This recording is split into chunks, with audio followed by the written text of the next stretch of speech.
Colonoscopy দিয়ে আমরা বিভিন্ন রকম রোগ নির্ণয় করতে পারি। যেমন আমরা মলদ্বার থেকে শুরু করে কোলন, তারপর পার হয়ে ক্ষুদ্রান্ত, এই পুরোটার কিছু কিছু রোগ আমরা অনেকগুলো রোগই আমরা নির্ণয় করতে পারি। যেমন তার মলদ্বারে যদি হেমোরয়েড থাকে, রেকটামে যদি কোনো আলসার থাকে, পলিপ থাকে, টিউমার থাকে, ইভেন কোনো ইনফ্ল্যামেশন থাকে, যেমন হলো আলসারেটিভ কোলাইটিস, এগুলো আমরা কোলোনোস্কোপি করে নির্ণয় করতে পারি। এছাড়া এই কোলোনোস্কোপি করে রোগীর অনেক সময় কোলাইটিস বা ডাইভারশন, প্রোক্টাইটিস, কোলাইটিস, নানা রকম রোগ নির্ণয় করা যায়। কোথাও যদি কোনো ন্যারোয়িং থাকে তাহলে এই কোলোনোস্কোপি এটা বুঝতে পারে। আবার বৃহদান্ত পার হয়ে ক্ষুদ্রান্তে যে যায়, ওখানেও আবার কিছু কিছু রোগ আছে, যেমন আমাদের টিউবারকুলোসিস, বাংলাদেশে এটা কমন। আমরা তো মনে করি যক্ষা মানেই তার হলো বুকের মধ্যে কাশির সাথে রক্ত যায়, এটাই যক্ষা। কিন্তু আসলে যক্ষা শরীরের যে কোনো অঙ্গ প্রত্যঙ্গকে আক্রান্ত করতে পারে।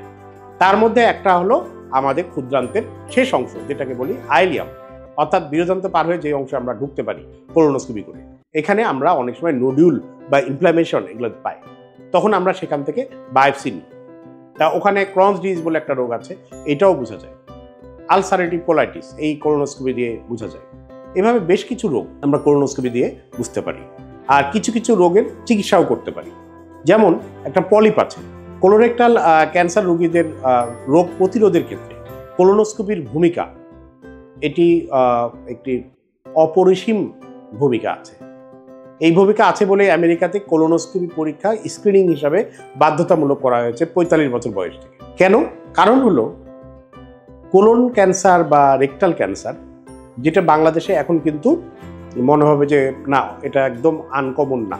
ক্যান্সার রোগটা কমন বলা যাবে না, কারণ ক্যান্সার যদি কমন হয় তাহলে তো মানুষের অনেক বেশি হয়ে যেত সংখ্যাটা। Cancer is an uncommon disease, কিন্তু এই আনকমন ডিজিজ যখন 20 কোটি মানুষের মধ্যে চিন্তা করা হয়, তখন সেটার পরিমাণটা অনেক হয়ে যায়। তার মধ্যে যখন কোলোরেক্টাল ক্যান্সারের সংখ্যা, সেটা কিন্তু third most common cancer in our country.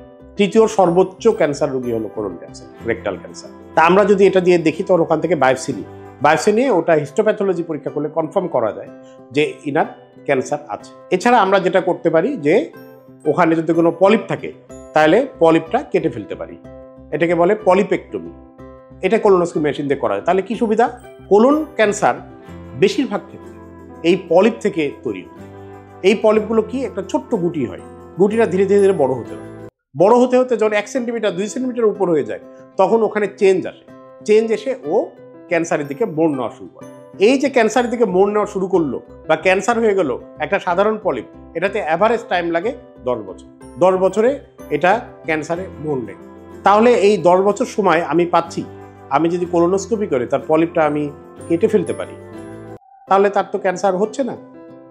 এইভাবে করে আমরা কোলোনোস্কোপির মাধ্যমে 2/3 ক্যান্সার ডেথ যদি স্ক্রিনিং বাংলাদেশে করা যেত, কোলোরেক্টাল ক্যান্সারের যে মৃত্যুর হার, সেটা 2/3 কমিয়ে ফেলা সম্ভব, এবং আমেরিকাতে এটা পেরেছে তারা। সো কোলোনোস্কোপির একটা বিরাট ইউজ। এছাড়া কি করতে পারি কোলোনোস্কোপি দিয়ে বায়োপসি নিয়ে আমরা ulcerative colitis, Crohn's colitis, tuberculosis, proctitis, এইসব রোগগুলো নির্ণয় করতে পারি। এছাড়া অনেক সময় দেখা গেলো পেট ফুলে শক্ত হয়ে গিয়েছে, কি হয়েছে, একটা রেকটাল ক্যান্সার বা মলাশয় ক্যান্সার তার নাড়িটা ব্লক করে দিয়েছে, যে কারণে তার বাথরুম আর পাস হচ্ছে না, বাতাসও বের হতে পারছে না, বিরাট পেট ফুলে গেছে। এটাকে বলে অ্যাকুট ইমার্জেন্সি। তখন আমাদের অপারেশন করতে হয়, কিন্তু we have a procedure, we can do it by colonoscopy. কোলোনোস্কোপির মাধ্যমে আমরা যদি ওখানে একটা স্টেন্ট বসাই দিয়ে আসতে হয়, সেলফ এক্সপ্যান্ডিং মেটালিক স্টেন্ট, তাহলে ওটা ধীরে ধীরে বড় হয়ে ওই রাস্তাটা ক্লিয়ার হয়ে যায়। ক্লিয়ার হলে রুগীটার ইমার্জেন্সি ওভার হয়ে যায়, তখন দেখা গেলো রুগী বাথরুম নরম হয়ে গেল। এই রুগীটা আমরা 2-3 দিন পর যদি অপারেশন করি, তখন তার আউটকাম অনেক ভালো। এছাড়াও যেগুলো টিউমারগুলো একটু খারাপ ধরনের, যেমন ক্যান্সারও যদি প্রাথমিক স্টেজে হয়, তাহলে অনেক সময় কোলোনোস্কোপির মাধ্যমে সেটি কেটে আনা সম্ভব, কোনো ধরনের অপারেশন ছাড়াই। These are the uses of colonoscopy in our country. এখন কথা আসতে পারে যে এইটাতে এত কিছু করা যায়, তার কি জটিলতা আছে কিনা? হ্যাঁ, জটিলতা আছে, কিন্তু সেই পরিমাণটা খুবই সামান্য। আমি রুগীদের বলি, ভাই আপনি যে রাস্তা দিয়ে এখানে এসেছেন বাসা থেকে, অনেক লোক তো রাস্তায় অ্যাক্সিডেন্ট করে মারা যায়, তাহলে আপনি কি বাসায় বসে থাকবেন না এখানে আসবেন? রুগীরা বলে না, আমি তো আসবো এখানে। তাহলে ওই যে একটা দুটা প্রতিদিন পত্রিকায় দেখা যায় অ্যাক্সিডেন্ট করে মরে গেল, তাহলে সব মানুষ কি বাসার মধ্যে বসে থাকবে? তো কোলোনোস্কোপিতে হলো যে এইরকম যার উপকার আছে তার তো দুই একটা অপকার থাকতে পারে, তবে সেই অপকারের পরিমাণটা খুবই কম। যেমন যে কোলোনোস্কোপির মাধ্যমে নাড়িতে বৃহযন্ত্রে অনেক সময় পারফোরেশন, অর্থাৎ নাড়ি ছিদ্র হয়ে যেতে পারে, এটাকে পারফোরেশন বলে।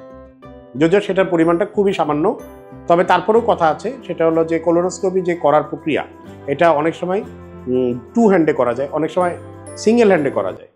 টু হ্যান্ড সিঙ্গেল হ্যান্ড মানে যে একজন হলো কোলোনোস্কোপি, আমি শুধু এই কোলোনোস্কোপি হুইলটা, এই যে এখানে হুইলটা আমি এইভাবে ধরলাম,